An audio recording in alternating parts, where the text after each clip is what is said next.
साथियों, अम्बेडकरवादी पत्रकारिता को आगे बढ़ाएं। मासिक मेंबरशिप लेकर द शूद्रा की आर्थिक मदद करें।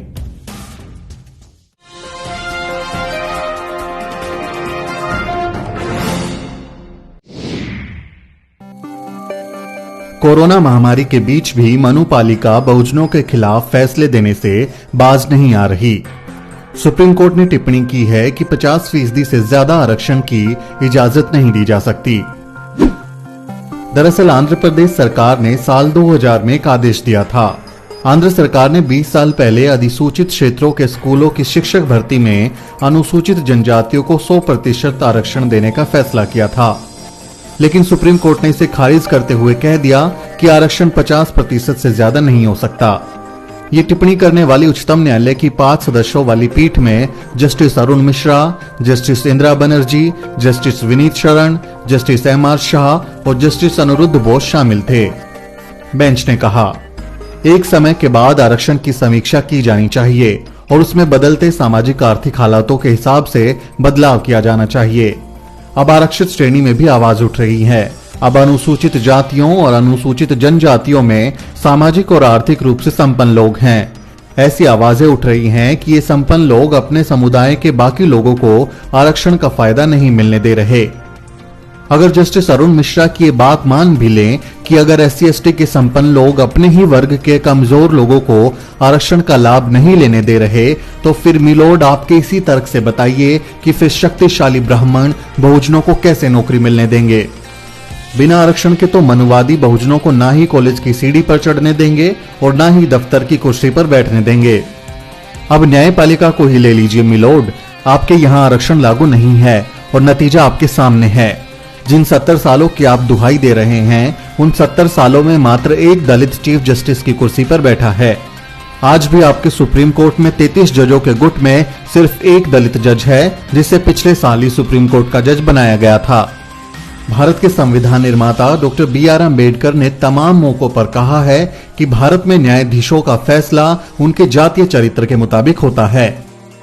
बंबई विधानसभा में ग्राम पंचायत विधेयक पेश करते हुए चर्चा के दौरान डॉक्टर अम्बेडकर ने कहा था, यदि मेरे माननीय मित्र मुझे विश्वास दिला दें कि वर्तमान न्यायपालिका में सांप्रदायिक आधार पर पक्षपात नहीं होता है और एक ब्राह्मण न्यायाधीश जब ब्राह्मणवादी और गैर ब्राह्मण प्रतिवादी के बीच निर्णय देने बैठता है तो वो केवल न्यायाधीश के रूप में फैसला करता है, तो शायद मैं उनके प्रस्ताव का समर्थन करूंगा।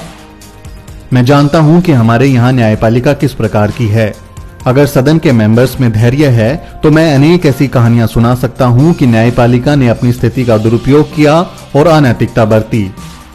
इसलिए मिलोड, ब्राह्मण बनाम बहुजन हित टकराव के केस में ब्राह्मण कभी जज नहीं होता, हमेशा पार्टी ही होता है। उसे फैसले का अधिकार देना न्याय की हत्या करने जैसा ही है। उसके फैसले बहुसंख्यक समाज के लिए वैसे ही अपमान का निशान हैं जैसे मनुस्मृति के विधान। मतलब एक आदमी जो खुद उसी वर्ग से है जिसने केस फाइल किया है, क्या वो अपने समाज से प्रभावित नहीं हो सकता? बिल्कुल हो सकता है। सवाल है कि एक ब्राह्मण अकेले बहुजन आरक्षण पर फैसला कैसे तय कर सकता है, जबकि यहाँ सीधे सीधे ब्राह्मणों के कॉन्फ्लिक्ट ऑफ इंटरेस्ट शामिल हैं। क्या बहुजनों का अपना कोई अस्तित्व नहीं है कि बहुजन हितों से जुड़े मामलों में बहुजन जज या कम से कम 2/3 निष्पक्ष जज भी हों? 3 तलाक और राम मंदिर फैसले में कॉन्फ्लिक्ट ऑफ इंटरेस्ट के आधार पर एक मुस्लिम जज अनिवार्य करने वाले देश में 85% बहुजनों के अधिकार पर फैसला करने के लिए हमेशा एक विशुद्ध ब्राह्मण जज की टीम क्यों तैयार की जाती है? क्या बहुजन गुलाम है जिनको भीख दी जा रही है और उन्हें जज करने के लिए बराबरी का अधिकार नहीं दिया जा सकता? आरक्षण के फैसलों में बहुजन जज या तटस्थ बेंच क्यों नहीं है? हम ये फैसला क्यों स्वीकार करें? क्या हमारा कोई स्वाभिमान या अस्तित्व नहीं है? मिलोड, अगर 50% आरक्षण की सीमा तय है तो फिर सवर्णों को 10% आरक्षण पर रोक क्यों नहीं लगाई गई? न्यायाधीशों का एक वर्ग चरित्र है। संभवतः यही वजह है कि जब नरेंद्र मोदी सरकार ने सवर्णों के लिए 10% आरक्षण की व्यवस्था की और वो 50% आरक्षण के दायरे को पार कर गया, तो भारत के किसी भी न्यायालय के किसी भी न्यायाधीश ने उस पर एक दिन के लिए भी रोक नहीं लगाई। रोक लगाना तो दूर की बात है, किसी न्यायाधीश ने सरकार से ये सवाल पूछना भी मुनासिब नहीं समझा कि सवर्णों को 10% आरक्षण देने और ओबीसी को आरक्षण देने में एक समान क्रीमी लेयर की शर्त है, तो दोनों में किस तरह का अंतर है और अलग से आर्थिक आधार पर 10% आरक्षण देने की क्या जरूरत है। सवाल 50% से ज्यादा आरक्षण का नहीं, नियत का है। तमिलनाडु सहित कई राज्यों में 50% से ज्यादा आरक्षण है। संविधान ने विधायिका को अधिकार दिया है कि अगर कोई तबका विकास की धारा से वंचित रह गया है तो उसे विशेष सुविधाएं देकर मुख्य धारा में लाया जाए। संविधान निर्माताओं का मकसद था कि इस देश की 100% आबादी इस देश को अपना समझे, उसे ये न लगे कि इस देश में एक वर्ग विशेष का शासन है, जैसा कि पहले भारत में था, और इसकी वजह से एक वर्ग को लंबी गुलामी और अत्याचार झेलना पड़ा। संविधान निर्माताओं की सोच थी कि 100% आबादी इस देश के विकास में भागीदारी करे और अपनी प्रतिभा का प्रदर्शन करे। लेकिन न्यायपालिका इसमें सबसे बड़ी रुकावट साबित हो रही है।